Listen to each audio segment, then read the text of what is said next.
Bossman Show here with Murray Garvin, the coach of South Carolina State Bulldogs. Coach Garvin, how are things going with you guys in Carolina there? All is well, man. It's still hot. You would think it's the middle of July here in South Carolina. Were you all able to kind of avoid Hurricane Dorian that came through? Has everybody in the community okay? Well, I know you guys are kind of flat down there, so is everybody okay for Dorian being out of the picture now? Yeah. The hurricane didn't come that far inland this year. Last year Hurricane Matthew had some damage here, some power lines down, some trees down. So this time we were spared here in Orangeburg and didn't have any effects of the hurricane. They just shut down school for a couple of days just to be safe, but there was no problems. So. Good, glad to hear that, Coach. And for you, Coach, you're in your 7th year here leading the Bulldogs. So what would you say probably has been your biggest accomplishment in your mind to go to the program since 2012 from Coach Carter there? Well, in 2016, we were fortunate enough to play in the championship game. Came up 4 minutes short against a very, very talented Hampton University team while they were still in the MEAC. We've graduated a significant number of our student athletes. I think we're around 96, 97% of graduating our student athletes, along with being competitive in the conference over the years. We hadn't won the amount of games that I would like, but our programs maintained relevancy, in the conference, and we continue to, just do the best that we can every day. That's what I stress with our listeners here, Coach. When you coach in the SWAC and the MEAC, or even in the schools in the D2, the SIAC there with Clark and those guys, and the other conferences, that you have to play tough road games, especially the D1 schools, because you have to raise money for the university. So you're on the road pretty much November, December, and then if you get the conference play, it's tougher in the MEAC and the SWAC as well. So the record is deceiving because not knowing what you have to go through, just to even get to the conference play. Then the conference is tough, so it's not as bad a record as people may think from the outside looking in. Oh, exactly. A lot of people don't have a clue. Last year, I think 15 out of our first 18 games were on the road last year. Again, that was 15 out of our first 18 games were road games.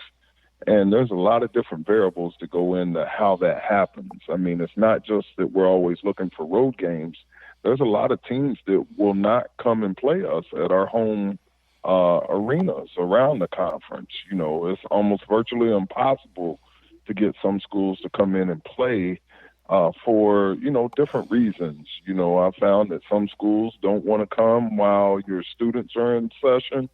Because it'll be so appealing to their student athletes. And then it'll break the misconceptions that they have of what actually goes on at HBCUs. Because, as you know, some of our home court crowds are second to none when you get to like-sized schools. And I'm talking about schools that may be in the Big South, the Southern Conference, the Atlantic Sun. Our crowds are just as impressive or more impressive than a lot of those conferences. Exactly. And in HBCU schools, I'm a graduate of Tennessee State University myself, the band, because the added of the band being inside the arena, it throws off those road teams. They don't want to deal with that either. Oh, man, they're so distracted. It's just like when our freshmen first play their first home game. You call the timeout, and they're looking around to see what's going on in the stands and who's dancing and what the cheerleaders are doing. So it's an adjustment when teams hadn't played in our atmospheres before. Yes, and then also you got to throw in the consideration of the money games that a number of our teams have to play, and sometimes that differs from different teams, even within the MEAC or the SWAC. Some teams are required to bring in more money than others. So, there's a lot of different things that goes into scheduling. On the men's basketball side, and I appreciate you even bringing that up because a lot of spectators, they have no clue, of why there's so many road games for teams in the MEAC and the SWAC. You got that right because, like I said, outside of football, the way you can raise money is men's basketball or women's basketball. So, and you have to take those lumps. And like, I know you guys will be playing at Memphis against Penny Hardaway's team, #1 recruiting class in the country. The Vandy Invitation with Coach Stackhouse. You're playing Vanderbilt, Wilberforce, and those guys, Austin P as well, and Tulsa. So, I mean, so I see you guys you playing quality mid majors as well outside of the MEAC games you're going to play come December there. Oh, absolutely. You know, you want a schedule like that. It prepares you for conference play. You know, another misconception is you play a schedule like that and you think that you'll be over-prepared for conference play. And that's not necessarily true. There's a lot of great coaches in the MEAC. You know, you got Robert Jones, you got LeVelle Moton, you got my guy there at North Carolina A&T, Jay Pointer, you got Ryan Ritter at Bethune-Cookman, you know, coach down there at FAMU. They got a new regimen at Morgan State and Howard this year. Maryland Eastern Shore with a new coach.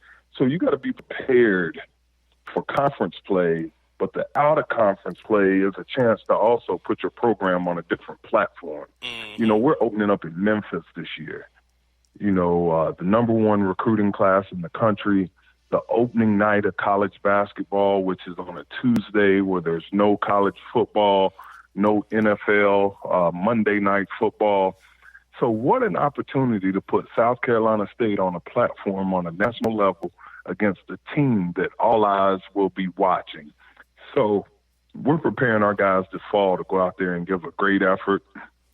And, hey, who knows, man? Chaminade beat Virginia.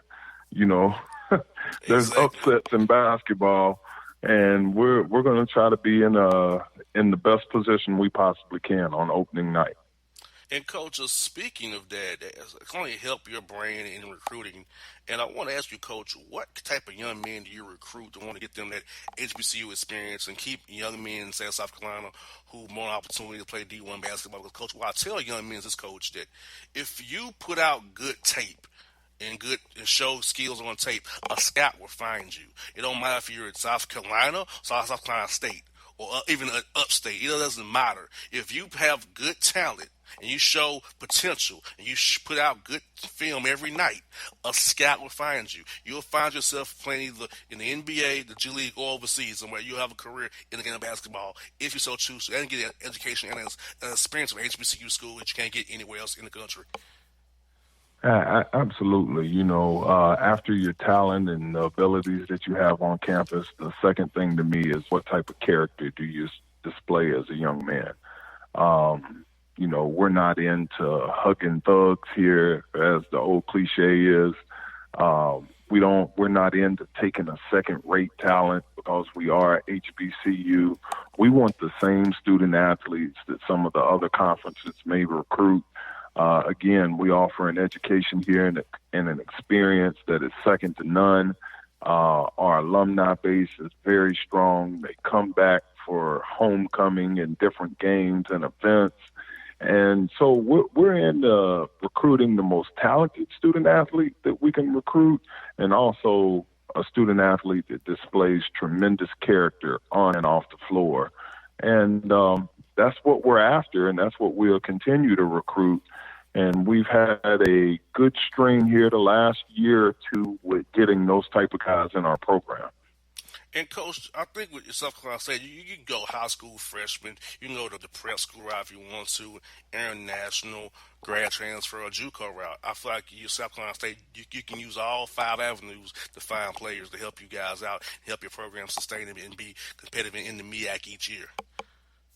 Oh, absolutely. You know, that's what we've done. We have all those different types within our program right now.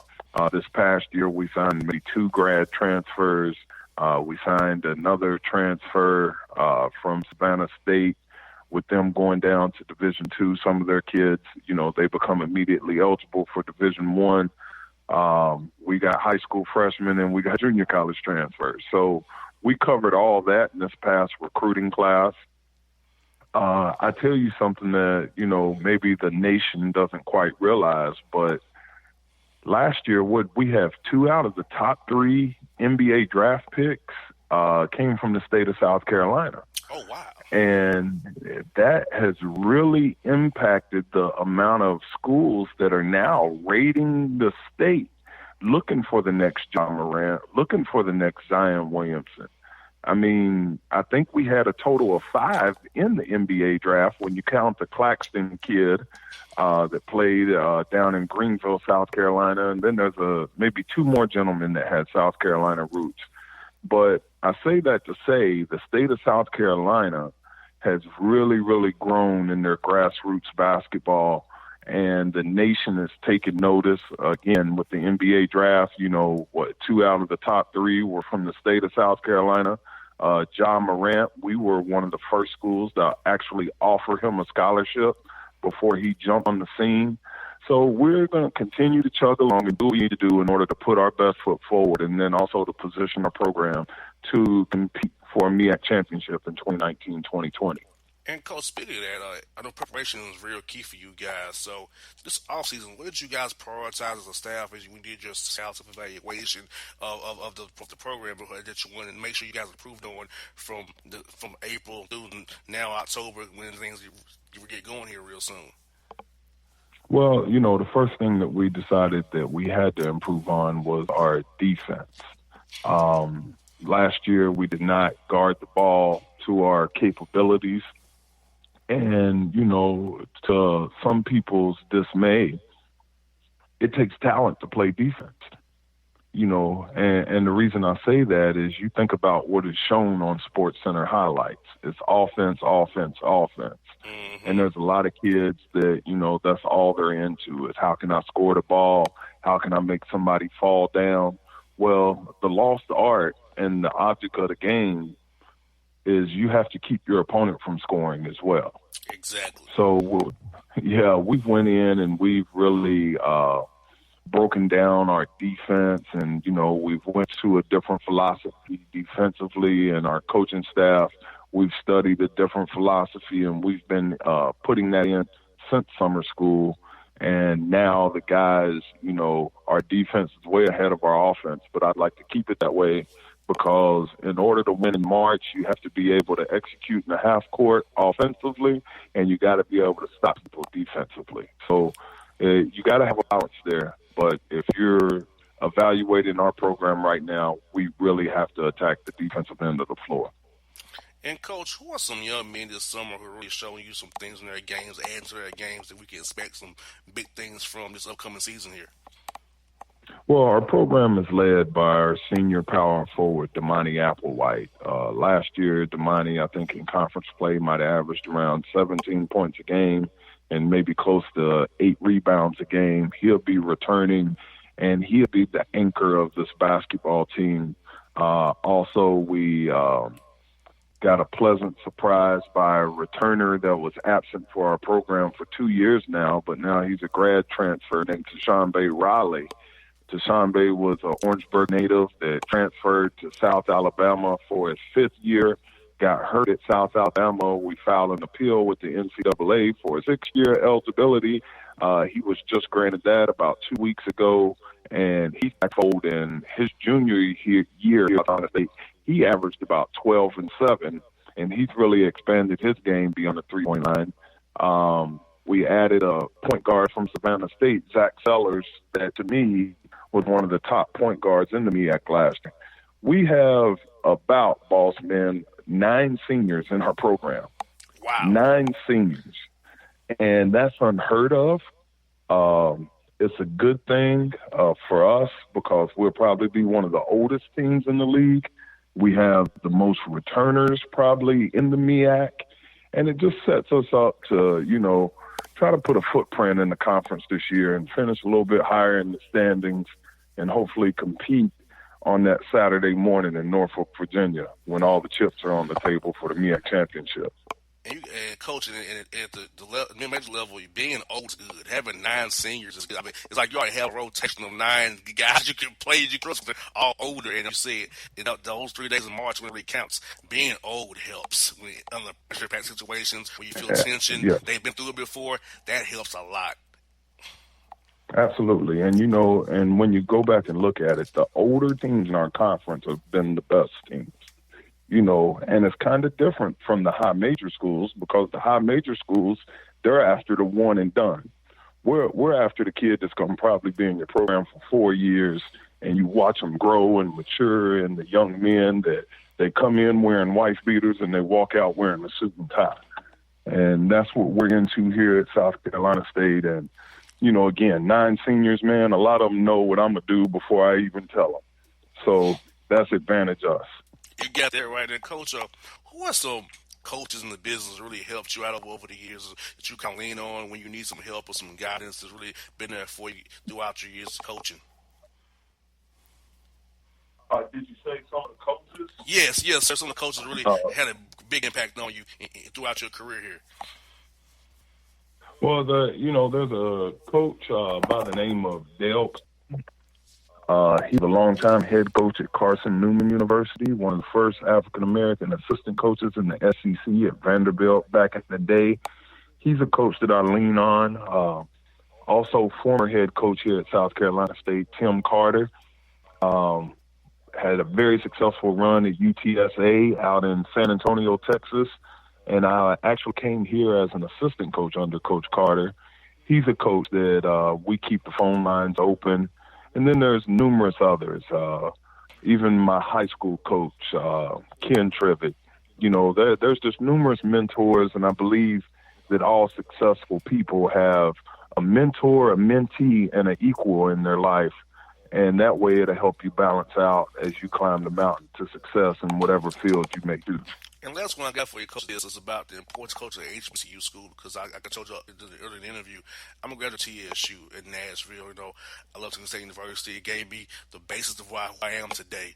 And it makes me just care about these schools, all HBCU schools. I care about them equally, and I want y'all to succeed. So for you coaching us, our young black men, to be husbands, lawyers, businessmen, doctors, and go into the real world after basketball, having that calling on you, how does that make you feel each day knowing you help molding between the 13, 15 young men's lives every day?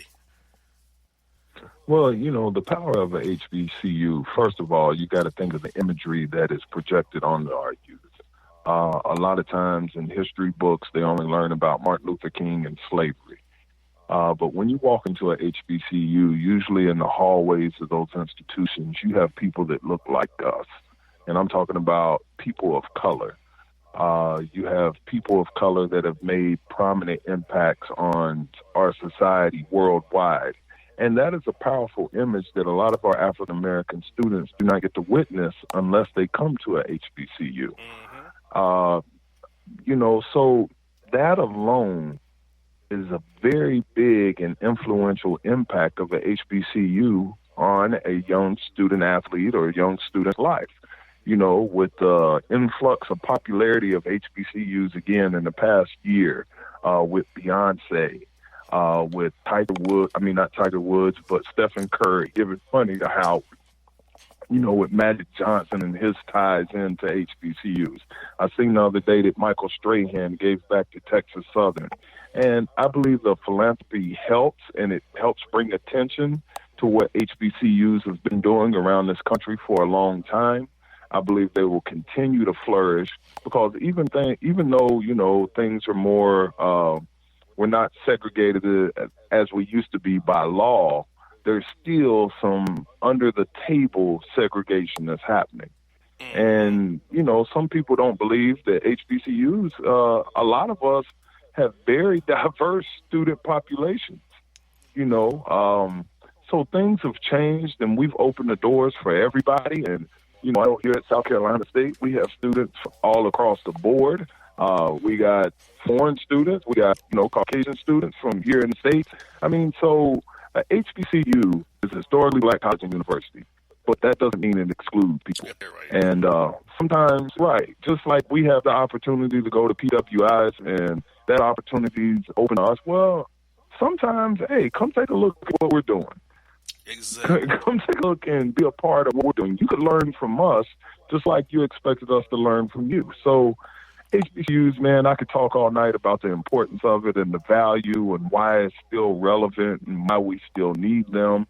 As long as we got bigotry and racial hate and things like that going on, we still need to build up our young African American youth in our way, in our institution. So, I'm the wrong one to say anything negative about HBCU because it's been good to me and it's been a great experience here, even though I didn't graduate from a HBCU. I'll tell you a short story. Go ahead, Coach. I went to a PWI. I was an economics major my freshman year. I was the only African American in the class. I did not come from a family with money, and I did not know anything about economics. It's just something that appealed to me. I was a first-generation college student. I had questions every day in class. The whole class used to bust out laughing, and I asked questions. Man, just because I didn't know and I was the only one in that class, I changed my major. Oh, wow. Would I have done that if I was at a HBCU? Probably not, because we're producing more accountants, lawyers, judges, doctors, engineers, more than any other type of institution, and it's empowering when you're in classes with people like you. So that's my own personal testimony. God had a plan, and thank God I'm here at South Carolina State. Well, Coach, I'm glad that I pushed back on my mother's wishes. Living in Atlanta and split home, Coach. My dad's in Atlanta, my mom's in Nashville, Tennessee. She wouldn't go to her alma mater, Lipscomb, or go to Vanderbilt. I said, no, Mama, I don't want to go to those schools. I want to go to Tennessee State University, where you sent me for youth sports camp, where I met Frankie Adams, a 5-year-old. I still talk to him to this day. Where I've met John Cooper, Sal Alexander, Darren Tiller, Paul Brown, Norfolk State. Guys who I still talk to this day because of OTSU, those youth programs, and decide that's what I want to go to school at for my college degree. And my mom hated. She wanted to go to her school, her on my Lipscomb so bad. But I was like, Mom, Vandy and Lipscomb would do it for me. I want to go to Tennessee University. That's what I did. And I'm happy 10 years later, after being out of school, I still go over there and have a great time. And I feel like I'm at home at my university. I can go help the young men, tell them why I've been in their shoes as well. So, and look at me. I'm just a radio kid from the Fountain City in Atlanta, but I made it because I went to school, got a degree in business, turned into a radio show, and which is my own business now. So it's like, it's experience you can share with these young men, give them hope that they can pull it off, that they go and do the hard work and grind, they can get successful as well. Absolutely, and that's the plan. My brother-in-law graduated with an engineering degree from Tennessee State University, and he's doing very well. So I know the power of Tennessee State and what it does for young people, and congrats to you. You just named off a bunch of coaches that have South Carolina State ties or MEAC ties with Jamal Brown, Ty Alexander, Frankie Allen, John Cooper and all those guys. The coaching community is very small. So, I know all of those men that you spoke about, and they're first-class people. And you're running a first-class radio show here. And if there's ever anything that I could do, please don't hesitate to reach out, because it's all about these young people and giving them a platform to showcase their talent, skills, and ability to a nation. And you're always welcome here in Orangeburg. Coach, I look forward to doing that because it's not that far away from home here for me. And, Coach, like I said, my mission this year was to give all HBCU schools a platform if I can. That's because I feel like you all deserve the platform, because people kind of look you all and talk about you when something bad happens. Let's talk about something when something good's happening. Let's do that. Let's not only be with something bad happening. So that's where I feel like with a radio program, being in Atlanta, I can do that for you, for all the HBCU schools, because I'm an HBCU grad myself, so I'm going to give back there, pay it forward that way. So anytime I can help out you in your program or talk to you want to come up to talk to your team, I love to do that. I love talking to the teams and your young men and giving them hope and inspiration to keep pushing and doing better. So, Coach, I love to help you, love partner and working with you guys down the road, man. I love to do it. Absolutely. Well, thank you for your time, and again, if there's anything that I could do, I'm just a phone call away. Yes, sir. Coach Garvin, thank you. It's been a great conversation with you, Coach. We'll do this again soon, man. Absolutely. Take care, and God bless. God bless you too, Coach. That's Coach Garvin of Carolina State people on the Bossman Show. My heart skips skipping the beat. You're not close enough, so that space between you and me, let's lose it. The way you're dancing, swaying to the music, girl, that body and how you move it. Every time you cross my mind, girl, I lose it. Alexa, play the Country Heat playlist. Okay. I think you know what you're doing to me. You got With Amazon Music, a voice is all you need. Get tens of millions of songs. Download the Amazon Music app today. All right, folks, back in the Bossman Show. We're kicking off our basketball coverage out of the MEAC with Coach LeVelle Moton, the North Carolina Central Eagles out of Durham, North Carolina. Coach Moton, what's good over there in Durham, man? Man, it's all good, man. It's a blessing, and, just trying to maintain and, contribute to last year's success. I hear that, Coach. Now, for you, man, you have mad longevity in NCC Central, man. Because you've been there for 11 years as a head coach, 2 years as an assistant. So, in your mind, Coach, what has been the greatest accomplishment for you setting up this program in 2009 here as the head man? Wow, man, you know what? This might surprise a lot of people. When you're a coach, and oftentimes you're judged by wins and losses and championships. And don't get me wrong, the wins have been incredible. The losses not so incredible, and the championships have been phenomenal. But I think my biggest accomplishment, honestly, is just the premise on why I got into coaching in the first place, and that's just to change and impact the lives of young men, who look like me, because I know the difficulties and the challenges that they're going to face out here in this real world. And just being able to give them the manhood principles and just being open and honest with them on what to expect and what not to expect, and having them come back in 2-3 years upon graduation and saying, Coach, thank you so much, man. You prepared me to be a man in this world. That's been my biggest accomplishment. Yes, indeed, Coach. Like you said, coaching at HBCU school was very important. It's very key to our young black men because, I went to Tennessee State University, so I got to know Coach Alexander real well, Darian Tillis, right. Jamal Brown, who's down in Norfolk State. So those guys are key guys in my life. So I know being at HBCU school, raising up young men, because a lot of us come from homes of our fathers, or we need that male guidance. So having strong black men coaches to take us in as a stepson and show us the way has been key to my life for sure. I know the guys who play for you as well. Right, no doubt about it. That's what it's all about. That's the premise of coaching. And, a lot of people don't understand this, or a lot of people that know this. I think I revealed it last year. But when I got into coaching, I was, completing my career overseas, and I was somewhat at a professional crossroads. My former coach at North Carolina Central, Greg Jackson, was now at Delaware State. He offered me a job for $85,000. In the same week, my former 7th grade teacher, who was their assistant principal at West Middlebrook Middle School, she offered me a job for $225 a month for 3 months. So I had to make a decision, and I chose the $225 a month for 3 months, which is $675 for the year. And I chose that over $85,000 because I wanted to make an impact on young men that looked exactly like me. And so the premise of why I do what I do has never changed, and I just think that's helped me be successful. And Coach, longevity-wise, there's not many coaches who are at a place 11 years as the head coach. I talked to Butt Joyner last week. He's going 14th year at Hampton, a guy who used to go up against when they went to the Big South. So I know it's real good to have longevity, and I also at your alma mater as well. So I know, Coach, I know it's kind of cliche, but how do you go about keeping that longevity going? How do you make it somewhere 11 years, even though it's your alma mater? So how do you go about doing that? Right. Obviously in this day and age, the reality is you do have to be successful, to stay that long. They're not giving you 6-7 years to build a program. Patience is no longer a virtue in the sports and entertainment world. People want it right now, and it's the what have you done for me adage. But I think the best thing that works for me, and I can't speak for everyone, I don't even worry about it, because I think the problem is people worry about their longevity and their job, and they're looking 2-3 years down the road, and they begin to panic, and you lose focus of the now. You lose focus of the moment. You lose focus of the present.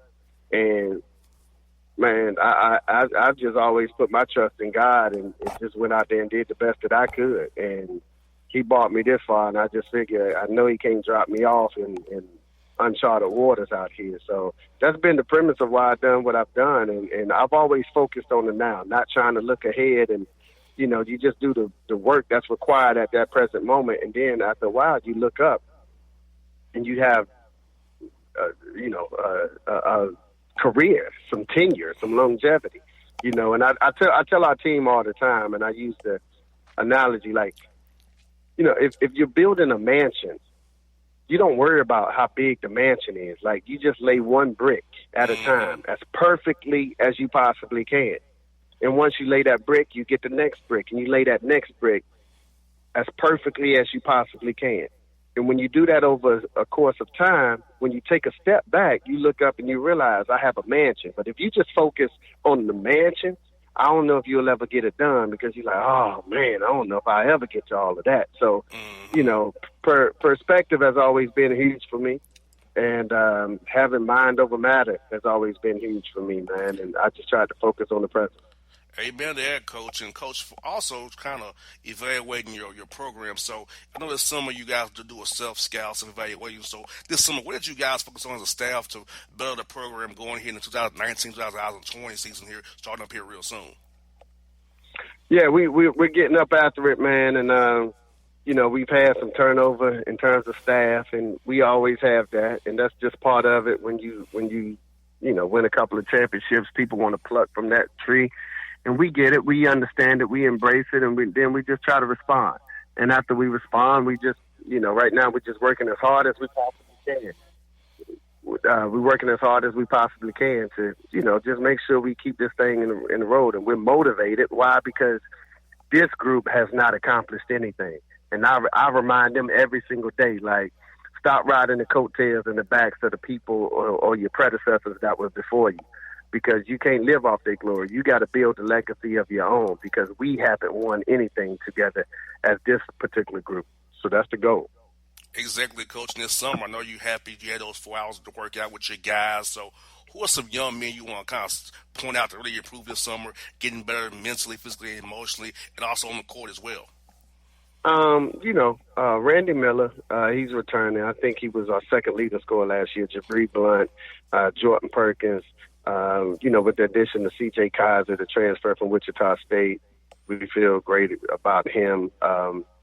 We got a kid named Evan, and we had a transfer from East Carolina, Justin Watley. So we like our team. We like the roster. We like the intricate parts that we brought in to kind of, serve and assist, what we currently have. And, we'll see. Right now, we look really good because we're playing against cones and chairs. They just don't jump back or guard you the way somebody else would. But we beating those cones and those chairs every day. We look really good against them.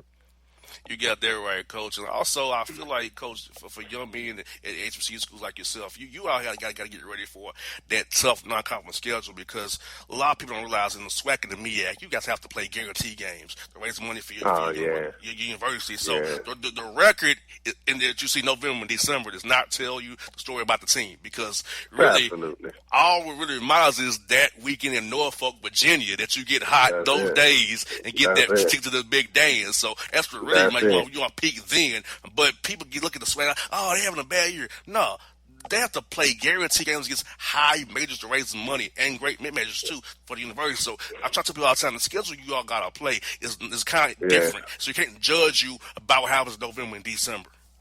Without a doubt. And I'm glad you mentioned that, because that's the most important facet of a program is scheduling outside of recruiting. And to be honest, we just finished scheduling yesterday. So that's how difficult it is for us. It doesn't matter who we call. We can't get games. So now we just got to play teams that's up, because we can't get quote-unquote like opponents. It's really difficult for us to get teams within the state of North Carolina or neighboring that can touch our state. So we always got to travel and go play guarantee games, or what I call soft guarantee games, where a team is still not giving you 85, 90,000, but they're giving you 35 or 40,000, which means technically they're not really on the same wavelength as you. And, it's a difficult game to win. You got that right. So, like I said, I wish more people understood the dynamics of scheduling for MEAC and SWAT schools, because it's not as easy as you guys think. Like, you just schedule today, because a lot of the schools in the conference I mentioned aren't even out on the website yet. And I know personal coaches who told me they're trying to find games in September, So it's a daunting process at best. Yeah, absolutely, man. You hit the nail on the head with that. Now, Coach, North Carolina is full of great schools. So how do you pitch them in North Carolina to come to North Carolina Central and not just go to East Carolina or other schools in the state, or go down South Carolina to maybe a Wofford maybe, or go to Winthrop? Yeah. So how do you keep guys in the state and marketing programs say, hey, you can still play good here. You've put out good film. A scout will find you. I don't care what school you go to. If you put out good film and good work, you'll be playing professionally somewhere. Yeah, absolutely. As the game has evolved, I think more and more kids begin to understand that. But there's always the dream of someone going to the highest level. I'm not mad at them about that. We all, even though we married, we all had dreams of Beyonce and Halle Berry. I get it. I understand it. But what we try to tell kids is the fact that, you're not just signing a 4-year scholarship with us. You're signing a lifetime scholarship. And I think we've had 45 pros in 10 years since I've been here. So we're producing pros as well. So we market that because most of the time when kids play basketball, they do want to eventually evolve into a professional vocation. And then we tell them when the ball stops bouncing, we'll be here to help you as well, and we're going to make sure that you receive your education properly. So we try to sell them on the lifetime and the totality of the experience outside of just this 2-3 year, 4 year regime that you may come in, and now we kick you to the curb when you can no longer jump up and shoot a basketball for us. Exactly, and I feel like at Central, you can definitely do it all 5 ways. You can do it high school seniors, JUCO ways, prep school, grad transfer, just a regular set transfer and play 2 or 3 years for you. And also you can be an option for guys who go to Duke, Carolina, and don't get any playing time and want to get some playing time and come down to Central and get some playing time they wanted at Duke and Carolina and then get it. Yeah, no doubt about it, man. So, it's a variety. We've kind of recruited, non-traditionally. It's no longer the 4-year guy, because in our league, you're going to be playing against some guys that's pretty much transferred from 4-year or Power 5 institutions. So you got to be on your best. And again, at the end of the day, the body of work throughout the year, that really doesn't matter. What really matters, or what ultimately matters, is those 3 days in March. How do you play those 3 days in March? So, the best thing to do is have some kids with some experience, some kids that has an element of mental toughness that can fight their way through some adversity and get you through. Now, Coach, who are some of the guys in the business who's really been a big impact on your career, and as guys who turn to when you have a question or the issue just to bounce things off of? I know a lot of guys in the business are y'all real close because the business is not that big. So who are some guys who you kind of really lean on and who really has your back in this business of coaching here? You know what? Believe it or not, the guy that I'm probably the closest to is Mike Tomlin from the Pittsburgh Steelers. Wow. He's been superb, man, and he's taught me and helped me and educated me more than any basketball coach that that's in our vocation. And that's good. I think I've been good for him and he's been good for me, because the reality is oftentimes, they are wolf dressed in sheep's clothing, so they just trying to get information from you when they're in your business. But, with Mike, we're not competing against each other. It's just like, genuine love from the 2 dudes who have a bunch of shared values and both come from humble beginnings that God has blessed abundantly to be in the positions that they are. So we just build and try to learn off each other, man. And I've learned tremendous things from him. John Calipari is close. Roy Williams is close. Coach K is close. They're 5 and 10 minutes away. And I always said, look, if I'm a startup business in town and I got Warren Buffett and Bill Gates 5 and 10 miles away from me, and I don't cultivate or foster that relationship, then I'm crazy. So exactly. They've been superb, and anything we need from them on their behalf, they supported us. They helped us out. They've come and they've spoken at our tip-off banquet, and, these guys, they charge a significant amount of money to come speak anywhere. You know what I'm saying? Like, if you want them, but, they've always looked out for me. And I think they both don't see themselves as who they are now. They see themselves as who they were when they began in the inception of their career.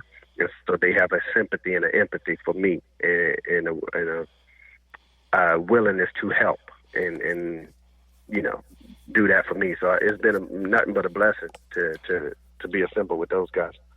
And Coach, I want to ask you about the MEAC as a whole. I know Hampton left went to the Big South, so how do you view the MEAC now without Hampton? I think it's still a great conference because, you got guys doing major work. Ryan Ritter down there at Bethune, Cookman doing major work. Jay Joyner down over at A&T as well. Of course, not to mention Coach Robert Jones and my man Jamal Brown at Norfolk State. And plus, you doing your thing as well. Supply State's getting better as well. Down there with Coach Garvin there. So that's a conference that got a lot of great coaches as a whole, coach. And so if you could, tell our listeners a little bit about the MEAC. I know about it and you know about it, but can you tell our listeners, give them a little taste about how great the conference really is and they should really watch out for the ball this year? It's really good, man. You got some amazing coaches who I respect immensely. And it's really difficult for us night in and night out because, with your success comes that bullseye on your back. And you got to be able to respond to that bullseye. And everyone is not equipped to handle that. So, the fans, the crowd, the band, everybody, when we come to town, it's going to be jumping. The arena has a different electricity and a different feel and a different type of environment than what you're used to. But we welcome it. We embrace it. It's a good brand of basketball with some great coaches, from Norfolk to A&T to South Carolina State to Bethune-Cookman. They've been really good. Howard is making a run, so every team is going to give you their best shot, man. So, when conference play comes, throw all the records out the window, man. I know that's kind of cliche, but throw those records out the window, man, and put your mouthpiece in and lace your boots up because it's going to be a war. That's what I got for you, Coach. See, Coach, we're foodies around here, Coach. We're big foodies. So, Coach, what are some great places to eat around the campus of A&T and down there in Durham, man? Man, I don't know too much about A&T, but down in Durham, it's you know what? I'm not a big eater, man. Like I'm the guy that eats all his kids' snacks, so that's my problem. My pantry is my problem because it's fruit roll-ups and Pop-Tarts and Rice Krispie treats. Everything you loved as a kid, man, you got to have a strong discipline to turn that down when you watching it every day. My kids are 10 and 6, so the discipline to turn your back away on that and the willpower to do that is what's killing me. But we got some great restaurants, man. I encourage you to try Dame's Chicken and Waffles. Okay. And then for the desserts, when you come down, see my boy Key and tell him I sent you at Favors Desserts, man. Shout out to Favors Desserts. But Dame's Chicken and Waffles, man, you'll love that. And those are the two spots that I highly recommend. Coach, being a guy from Atlanta who loves chicken, love any kind of chicken I'm good with. So that's right in my wheelhouse right there. And throw in a nice waffle with it. That's right in my wheelhouse. I got one more for you, Coach. How often you guys recruit down here in Atlanta? Because there's a lot of players around here, Atlanta area around Georgia. Yeah, we have some Georgia kids, and it's not Atlanta. It's really like those suburbs that's touching. We had one from Sewanee. We had one from I can't think of the high school right now offhand. Good Lord. It's the one that J.J. Hickson went to. Okay, Lord, I know what you're talking about. Yeah, I know what everyone's talking about. Yeah, I just lost my mind, man, for a minute. But, no, we stay in Georgia, man. Like, that area has been good to us. Definitely been good. Yes, indeed, with Coach. We'll definitely be cheering for you guys, man. Look forward to talking to you down the road, Coach. I'm great to finally catch up with you, man. And best of luck to you guys as you get ready for November here, Coach. You know it. Much love, man. Thank you for having me. You're welcome, Coach. That's LeVelle Moton here on the Bossman Show. My man. It's maybe the night that my dreams might let me know all the stars are closer, all the stars are closer. Tell me what you gonna do to me. Confrontation ain't nothing new to me. You could bring a bullet, bring a sword, bring a morgue, but you can't bring the truth to me. Alexa, play Kendrick Lamar and SZA. Okay. Maybe the night that my dreams might let me know all the stars are closer. With Amazon Music, a voice is all you need. Get tens of millions of songs. Download the Amazon Music app today. Folks, back in the Bossman Show. Got one of my true friends on the show with me. A guy who I've been cool with since his days in Tennessee. We've had him on the show doing top 3 with Tyndall to kind of give you a tip off who it is. He's now the new head coach of the G League's Grand Rapids Drive. It's my man, Coach Donnie Tyndall, back in the bed, Bossman Show again. Coach, what is good up with you, man? Boss man, it's great to hear your voice, buddy, and glad to be back on your show. Everything's good. We're just getting ready for training camp here in Detroit with the Pistons, and our training camp will start a couple weeks after that here in Grand Rapids, so excited to get it going, that's for sure. Coach, I know you joined the Pistons organization last year when Coach Casey got the job. We used with Toronto. The Raptors not 905. So what sold you on joining Coach Casey's program, the G League team, as an assistant last year, and then finally getting the job as the head man? What was that process like, Coach? Well, the biggest thing is Coach Casey has been unbelievable to me, boss man. He's a guy that we have a couple real close mutual friends. We connected through them. You know, he's had some in-state issues when he was in college and was unfairly treated, and kind of knows the situation or the shoes that I'm in. And I think, you know, probably had a little bit of a soft place in his heart for me years ago. Invited me to Summer League my first year after the Tennessee deal didn't work out, and got to know him, therefore got to know Coach Jerry Stackhouse, who's a great friend of mine, and Coach Casey got me hired with the 905. And then when he came here to Detroit, he said, hey, I'd love to get you back in the gym here under me in Grand Rapids, see how things play out. And I was assistant coach this year. We had a good team, went to the playoffs, and when the coaching change was made, he offered me the position, and I was with him in Summer League. We went out to L.A. for 5 weeks and worked out a lot of the young players out there Monday through Friday for 5 weeks, and now I've been down in Detroit working out a lot of the players in kind of mini volunteer workouts, mini camp type stuff, and then training camp starts October 1. So it's been a whirlwind, but the bottom line, JR, is all the credit goes to Coach Casey. If he would have never given me this opportunity, I wouldn't be the head coach in Grand Rapids, and I'm very, very thankful and appreciative of him. And I'm glad Coach Casey did it for you because, he's in NCAA trouble as well. So was a guy I know very well, Quinn Snyder, who was with the Hawks for a while. They're coaching Utah Jazz. So, Coach Tyndall, I feel with your coaching prowess that you can keep rebuilding yourself, show that you are even a pro coach now. Make that leap from G League coach to the assistant coach on the NBA bench to eventually a head coach because you're young enough to do that. You know, Coach Casey's in his 60s and still doing his thing. So you're only hit your 50s, so you still got time. So I feel like you have a lot ahead of you. And I'm just glad you had the opportunity to do this because you are a coach at heart. You're a great person and a great developer of young men. This is a great spot for you to get your feet wet in the NBA game and keep on moving forward, Coach. Well, I appreciate you saying that. I think, you look at Coach Casey and Coach Snyder, those are two guys that both had NCAA issues at one point in time in their career and rebounded to get in the NBA and work their way up the ladder and eventually become head coaches. And I would be, I would be misleading you or lying to you if I didn't say that was a goal of mine. However, the biggest thing I used to tell my assistant coaches that wanted to be head coaches at some point was you got to do a great job every single day in the role you're in, and then all that other stuff will take care of itself. So the biggest thing for me is to try to do an incredible job for Coach Casey and the Pistons organization here in Grand Rapids. Just as you said, things we've done in the past in regard to developing young men both on and off the basketball court, in hopes that someday, whether it's this year, at some point this year, or down the road a year or two, these guys can help the Pistons organization hopefully win a world championship someday. So that's my job, and if I don't do my job well and good here, then the bottom line, I'll never get those other opportunities. So that's my primary and only focus, is to grow these guys, get them better, certainly you want to win games along the way and improve as a coach. But I'm just trying to do everything I can to help the Pistons organization develop these young guys.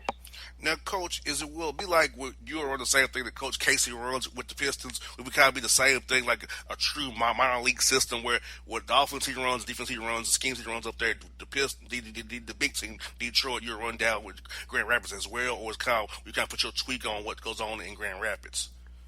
No, I would say 90%, maybe 95% of everything we do here with the Grand Rapids Drive, Bossman, will be the same thing Coach Casey does with the Pistons, because what you don't want to do is have your guys go up to play for the Pistons or get called up, whatever you want to refer to it as, and not understand his system or not be ready to roll in his system. And so the terminology will be the same both offensively and defensively. The schematic things at both ends of the floor are going to be mostly the same. I mean, certainly there'll be an occasion where you may add a wrinkle here or a wrinkle there based on your personnel or a certain game plan that's coming up. But by and large, we're going to do exactly what the Pistons do, and hopes, again, that we can develop these guys and get them used to the climate and culture that Coach Casey wants. And so when they make that step up, they're ready to go. And the roster-wise, you probably don't know who your roster is yet because of the Exhibit 10s, training camp invitees, open tryouts, allocations from the G League themselves. So do you kind of have an idea who your roster may be, or some of the guys you will have, or you really don't know until after all the dust settles from training, the Pistons making their cuts and G League guys being free and signing with you guys? So how does that all work for you guys? Well, that's a great question. I know you have a better sense of things than most people, but it is a very convoluted type system in regard to how you get your players and the time that it takes to shake out. It's both long in the fact that you won't know your roster probably till November 1st. It's also short because we start training camp October 28th and we play November 7th. So you're really going to have to make roster decisions within about a 7 to 9 day window. We do know we'll have Jordan Bone and Lewis King are what they call two-way players. They're actually signed as Pistons, but they'll probably spend part of their time, or at least some of their time, here in Grand Rapids playing for our G League team. We'll have a couple Exhibit 10 players, Dante Hall and Todd Withers, a returning player. Dante Hall is a rookie from Alabama. I know those two guys will be with us. And then we got 2 or 3 pretty good returning players included in that group. Again, would be Todd Withers, Dakari Allen is a returning wing player. Marcus Thornton is a possibility, a former LSU star that played 7 or 8 years in the NBA, was with us last year. So we have his rights. He hasn't made up his mind what he's going to do yet. But, there's so many different ways to land your players at this level. It's kind of complex, but at the end of the day, I think we're going to put together an athletic team. We're going to put a group of guys together that, like Coach Casey wants with the Pistons, that are going to play the right way. They're going to play unselfishly, and they're going to be tough and gritty defensively. And those are always the type of teams I had and coached in college too. So I think Coach Casey and I think a lot alike. I certainly follow his lead and guidance and everything we do in here in Grand Rapids. But it's nice when you already kind of have the same background or pedigree or mindset as your boss. And I think that's exactly where we sit. He's the guy I look up to and respect, and yet we do have a lot of the same philosophies. So I'm kind of used to the way he thinks and does things already. Now, in G League, Coach Tyndall, do you guys play like more guys? And like, I know in the NBA you may play 8, 9 guys, but when you play maybe 10, 11 guys, get a look at some different guys to see what they can do, because it's real developmental league more than anything. Like you said, you want to win, yes, but you want to develop guys as the bigger picture here. So will you be playing more guys in the rotation than usual because you're trying to get guys to look to see what they can do for the Pistons maybe down the road? Well, I think the biggest thing is this, part of developing as a player, boss man, is winning and doing the things you have to do to win, whether that's improving individually, whether that's playing the right way, whether that's taking the right shots, whether that's defending and rebounding the basketball at the defensive end. So I say all that to say we'll play 9 or 10 guys after that, you're probably going to inhibit or hamper your chances to win the game if you start trying to play 10 or 11 guys. And certainly winning isn't the be-all and end-all at this level, but you're not going to have 11 or 12 guys that can play for the Pistons. In all reality, you're going to have maybe 3 to 5 guys that'll one day have a chance to be NBA players. The rest of the guys are great players, but they're either going to make their money someday in Europe, or they're going to continue to play in the G League because they want to stay here in the States and just love the game and enjoy playing. So, again, 9 or 10 guys. Again, like you said, the NBA is probably 8 or 9. Our deal's probably going to be 9 or 10. And as long as the season is, boss man, guys are getting banged up and nicked up and tweak an ankle here or have a sore back there and miss a game or two. So everybody ends up getting a chance if you're on the roster at some point in time. Well, Coach, I have December 8th at 2 p.m. Circle on Sunday in College Park at the Gateway Center to see you guys play. So, and Coach, I will say this out loud, and if I get your I will. I'm cheering for you that day. Okay? Well, we don't have many games in the South, and as you know, I spent my entire coaching career in the South, so I've already had about 50 people hit me up from Mississippi, Tennessee, Louisiana, Kentucky that are going to be at that game. So we may actually have a little cheering section on the road, and for the G League, that's pretty rare. So just bring your signs and your banners and everything. I'll be looking for you, bro. That's for sure. Yes, Coach. I said, look, Donnie's my true friend in real life, so I'm cheering for him. Screw that. So,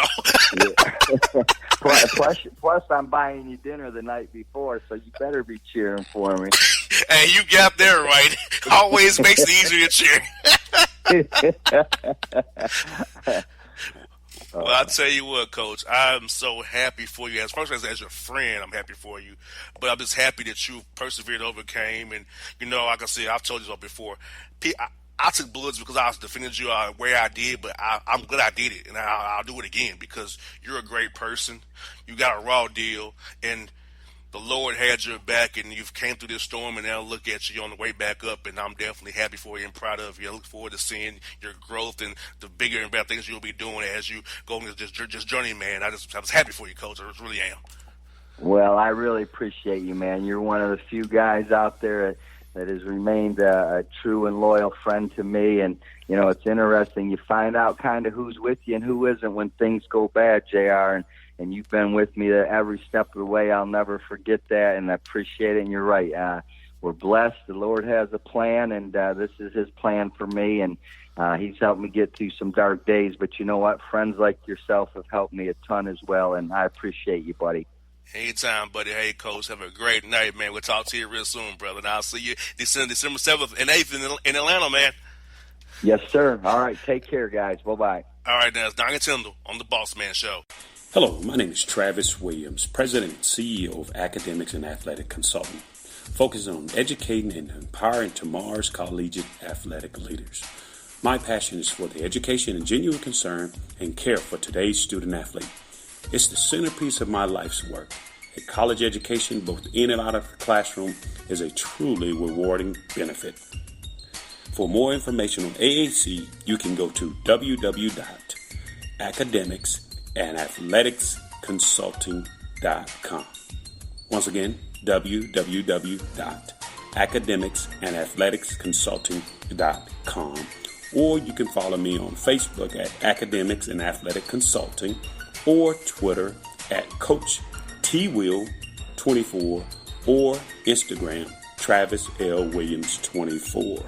Or you can call me at 404-542-6079. Once again, AAC is very proud to partner with J.R. McHenry of the Bossman Radio Show, covering sports and entertainment across the country. Please tune in weekly for informative, entertaining, and expert analysis on today's sports and entertainment topics. Thank you.